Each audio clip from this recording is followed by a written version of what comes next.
Singer-songwriter, composer Carly Simon helped write the soundtrack to an entire generation. Her music is like poetry, and her real life has been as intense and complex as the songs that she writes. Relationships, children, recovery from breast cancer, and though she may not enjoy the spotlight, she's back in it with a new and very personal album called The Bedroom Tapes. Just last week, she gave a live outdoor concert in New York City, and she came by our studios for a conversation. Now, this new album is fantastic, as they always are. I've always been a huge fan, even before I knew you. But I understand it wasn't that easily, didn't come out that easily for you. It took a while to get going. What was that like? You're so good at this. You're not supposed to say that. You're supposed to just answer. Okay. It was, you know, I had a terrible writer's block. I guess after the last record came out, after Letters Never Sent came out, and I did a tour, and everything was fine, but after that I couldn't get back into writing, and I took it too seriously. I got really self-conscious about not being able to write, and I started, you know, you start giving it names like writer's block, or I'm blocked, or I'm, you know, you start taking those things to heart, and so it just took me a while before I gained faith in myself to begin to write. And then after that, I had completed my contractual agreement with Arista, so I was without a record company. And so I started writing again with a certain freedom, thinking that I wasn't going to be writing or trying to write for the radio, which you know, it's very hard to figure that you have to have the first chorus come in after 30 seconds. So in other words, I started writing with a complete different voice. It was the voice of, I don't care who hears me. Now, I want to talk a bit about breast cancer, because it was a struggle that you went through privately, and then you came public with it. How are you feeling now? I'm feeling great. I'm feeling as if, you know, I'm lucky to be here talking about it. I'm feeling as if it's, you know, when you get to be my age, there's always a little something that comes to you along the way, and, you know, sometimes it's terrible, and sometimes it's not so bad, and sometimes, I mean, I just feel that going through life is a series of ways in which you are, you know, brought to in the face of reality. And, you know, breast cancer was one of the things for me. It certainly wasn't the most terrible thing I've ever gone through. Oh, really? No. Now, why do you say that? It sounds like an awful thing to go through. Well, you know, I guess it's sort of like swimming in the water and seeing a shark and not being devastated by it, not being eaten by the shark. Mm-hmm. So in a way for me, I mean, it doesn't feel like an escape. It feels like something that I went through. I discovered it a little bit too late. I mean, if I hadn't discovered it as late as I did, if I'd gone on time to have a mammogram, like most intelligent women do, all the women who watch this show, then I wouldn't have lost a breast. As it was, I went, you know, too late, and so I had a mastectomy, but I've had a wonderful reconstruction. I'm very proud of my scar, and you know... You're a survivor. I'm a survivor, and there's no way of knowing how strong you are until you have to, you know, fight something.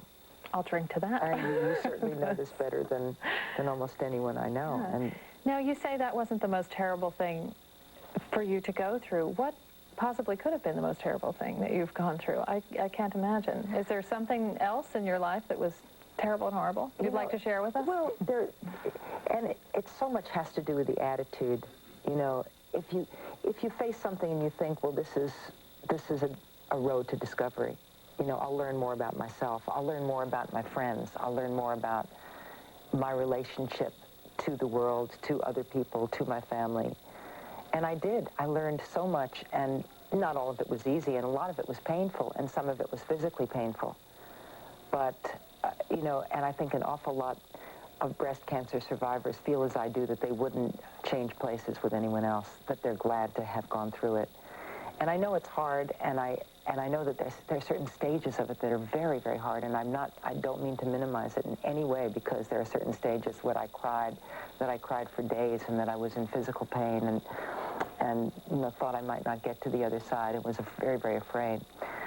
But I would say that my divorce was just as, you know, was equally challenging, was just as painful, caused just as many tears.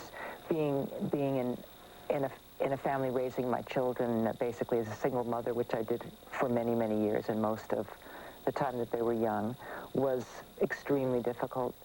You know, everybody has a lot of pain in their life, and without it, we don't get to see what is indestructible inside us.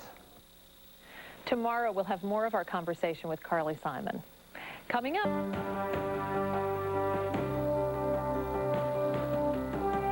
recently I had the pleasure of talking with Carly Simon about her music, her legendary life, and the obstacles that she says made her more the woman that she is today. In part 2 of our interview, she talked about how inspiration can often take her by surprise, as it did recently, before she began writing her latest CD, The Bedroom Tapes. I asked her about that moment.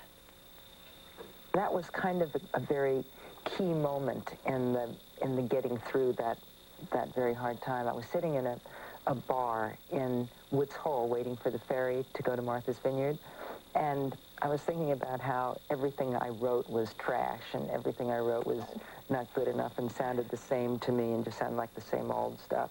And I heard Embraceable You come on the jukebox, the Gershwin song Embraceable You, and I had just finished reading Nausea, the Jean-Paul Sartre book, and I was rereading it, and it's about this existential hero who can't find a meaning in his life, and finally at the end of the book there's this epiphany where he hears this song on the radio in some little French cafe, and it's an American composer pouring out his heart in this melody, and that sort of makes our existentialist hero in Nausea think, oh my gosh, that's the meaning of life.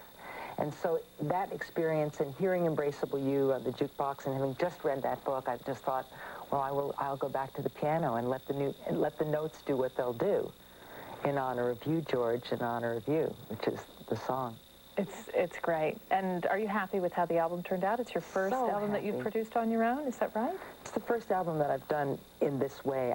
I'm usually a co-producer, but this time it was really very much my concept and my carrying it. I engineered it, and I mean, I had some wonderful people help me along the way, and finally Frank Filippetti put it all together for me in the form of a record. But I had my little studio set up in my daughter's old bedroom on Martha's Vineyard, which is only 33 steps away from my bedroom, and I have this thing about anything that's further than 33 steps I'm not going to do.